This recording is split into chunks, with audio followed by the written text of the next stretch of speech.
Pada malam ini saya pengen ngajak teman-teman untuk tadabbur atau menghayati surat Al-Fatihah. Kenapa penting membahas tadabbur surat Al-Fatihah? Karena surat Al-Fatihah adalah satu-satunya surat yang wajib kita baca di dalam sholat dan setiap rakaat. Sehingga kalau kita pengen sholat kita berkualitas, maka kita harus mengupgrade kualitas Al-Fatihah kita. Kalau kita pengen sholat kita khusyuk, maka kita wajib mempelajari, menghayati makna apa yang ada di dalam surat Al-Fatihah. Kenapa Al-Fatihah letaknya di awal Al-Quran, Ustadz? Al-Quran itu turun dalam dua proses. Yang pertama, dia turun sekaligus. Kemana turun sekaligusnya? Turun ke langit dunia sekaligus. Dari Al-Fatihah sampai An-Nas turun sekaligus di Lauhul Mahfuz. Kemudian dari Lauhul Mahfuz, dari langit dunia turun kepada Nabi secara berangsur-angsur. Proses kedua. Proses kedua inilah yang kita lihat dengan urutan turunnya Al-Quran. Padahal urutan Al-Quran itu udah tersusun di Lauhul Mahfuz dengan Al-Fatihah sampai An-Nas. Tapi turunnya nggak berurutan, justru turunnya itu acak. Sesuai apa? Sesuai peristiwa yang sedang dialami oleh Nabi dan para sahabat. Pertanyaannya, kenapa Al-Fatihah ditaruh di depan?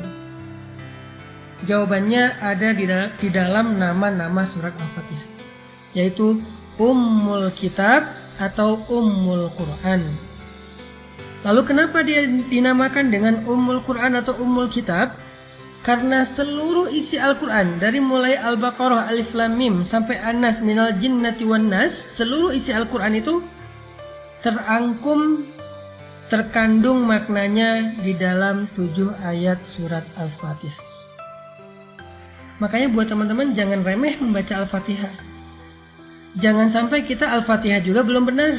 Karena ini syarat sahnya sholat. Karena dia adalah rangkuman seluruh isi Al-Quran.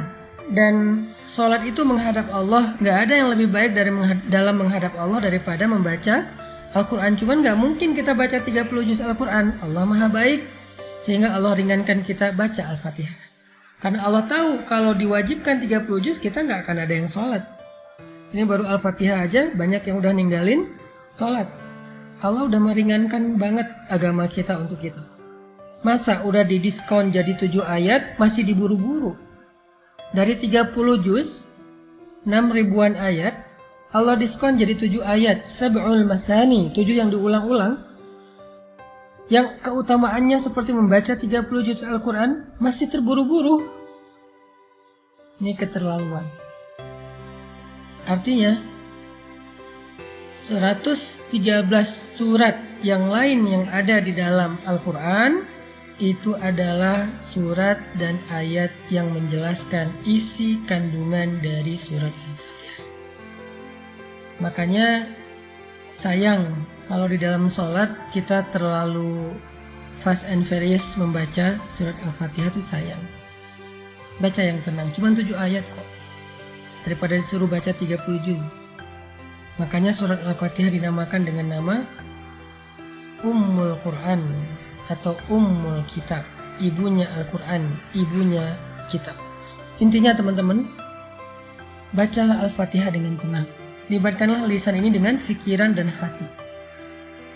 Fikiran mentadabburi pesan-pesan makna di dalam surat Al-Fatihah. Sedangkan hati mencoba untuk menghayati, belajar yakin, belajar iman, belajar takut, belajar khusyuk kepada Allah Subhanahu wa Ta'ala, sesuai dengan tadabbur makna ayat yang dibaca. Kalau kita bisa connectingkan antara lisan atau telinga, kalau kita berjamaah mendengarin imam baca, lisan dan telinga dengan fikiran dan hati, maka insya Allah bacaan kita itu sudah disebut dengan haqqut tilawah, bacaan yang sebenar-benarnya. Kalau baru lisan nggak ngerti, maka ini menjadi ibadah, tetapi belum haqqut tilawah. Baru disebut haqqut tilawah kalau relevan dengan 3. Pertama, lisan dan telinga. kedua pikiran, dan yang ketiga hati dan perasaan. Kita fahami maknanya, kita hayati apa maksudnya. Baca perlahan-lahan supaya kita menghayati. Setiap huruf itu masuk ke dalam hati kita. Terangkai satu huruf, dua huruf, satu ayat, dua ayat, satu kata, dua kata, menjadi ayat-ayat yang berkesan di dalam hati. Itulah membaca Al-Quran dengan hati. Sehingga kalau misalnya kita terburu-buru, kita nggak akan sempat merasakannya di dalam hati. Ketika kita membaca Alhamdulillahi Rabbil Alamin, Allah bicara sama kita. Allah bilang, wahai malaikat, lihat hambaku memujiku. Jadi Allah memamerkan atau ngeposting bacaan kita, ini pakai bahasa sosmed ya. Allah ngeposting bacaan kita kepada para malaikat penjaga arsy. Allah pamerkan dan memention nama kita. Hambaku memuji aku, wahai malaikat, lihat. Alhamdulillahi Rabbil Alamin. Allah bilang, hambaku memujiku. Lalu kita bilang lagi, Ar-Rahmanir Rahim.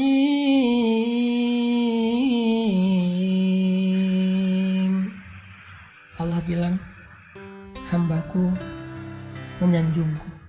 Maliki Yaumiddin. Hambaku mengagungkan aku. Iyyaka na'budu wa iyyaka nasta'in.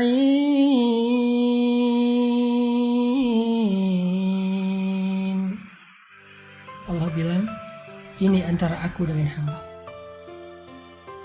Ini perjanjian, akad antara aku dengan hambaku.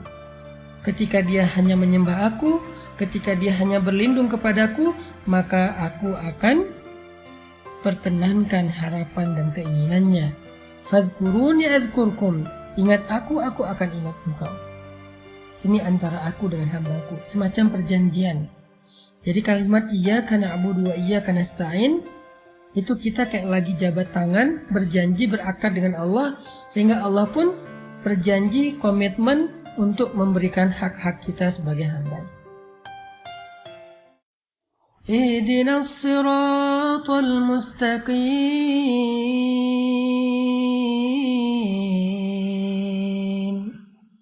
Untuk hambaku, apa yang dia minta. Jadi pas kita meminta, ya Allah beri saya petunjuk untuk hambaku, apa yang dia minta. Ini menunjukkan bahwa ketika kita membaca Al-Fatihah, kita itu bukan lagi baca sendiri, nggak ada yang nonton. Ini adalah alasan kenapa Al-Fatihah ditaruh di awal, kenapa Al-Fatihah penting dibaca di dalam sholat. Bagaimana cara kita membaca Al-Fatihah di dalam sholat? Apa kira-kira pengamalan atau dampak dari surat Al-Fatihah dalam kehidupan kita sehari-hari? Jawabannya pun ada di dalam nama dari surat ini. Kan tadi saya bilang Al-Fatihah ini punya banyak nama. Nama lain adalah Asy-Syifa. Apa itu Asy-Syifa? Asy-Syifa itu artinya penyembuh atau kesembuhan. Sehingga siapapun yang merasa sedang sedih, sedang galau, kecewa, siapapun yang merasa bingung dan tidak tahu arah dalam hidup, obatnya Al-Fatihah. Allah menjamin siapapun yang mengamalkan Al-Fatihah, memahami, menghayati, mentadaburi Al-Fatihah, membaca Al-Fatihah dengan hati, maka dia akan mendapatkan kesembuhan dari berbagai macam penyakit di dalam hati dan jiwa atau perasaannya. Bukan hanya terhadap penyakit jiwa, termasuk penyakit fisik sekalipun. Karena selain Asy-Syifa, Al-Fatihah juga disebut Ar-Ruqyah. Kata Nabi, tahukah engkau bahwa Al-Fatihah itu adalah Ar-Ruqyah? Sehingga dulu sahabat Nabi suka membacakan Al-Fatihah untuk meruqyah orang yang sedang tersengat, hewan yang berbisa seperti kalajengking. Kenapa kok dibacakan Al-Fatihah? Kenapa kok diruqyah? Karena biasanya orang yang tersengat bisa jadi panas tinggi, maka paracetamolnya adalah Al-Fatihah. Jadi kalau ditanya apa efek konkret Al-Fatihah dalam kehidupan kita sehari-hari, dia syifa dan ruqyah. Kalau kita masuk ke rumah yang baru, apalagi lama udah nggak dihuni, Al-Fatihah akan mensterilkan rumah itu. Sehingga kalau kita pengen dapat keberkahan, andalkan Al-Quran, andalkan Al-Fatihah.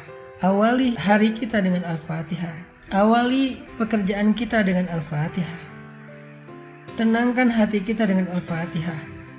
Kalau kita mau mendapatkan keberkahan dari ayat-ayat Allah dalam hari-hari kita, dalam rumah tangga kita, dalam pekerjaan kita, dalam kehidupan pribadi kita, maka akrablah dengan Al-Fatihah. Akan Allah berikan hal-hal yang gak pernah bisa kita jelaskan secara teori atau ilmiah. Libatkan Allah dengan Al-Fatihah. Jemput pertolongan dan rahmat Allah dengan Al-Fatihah.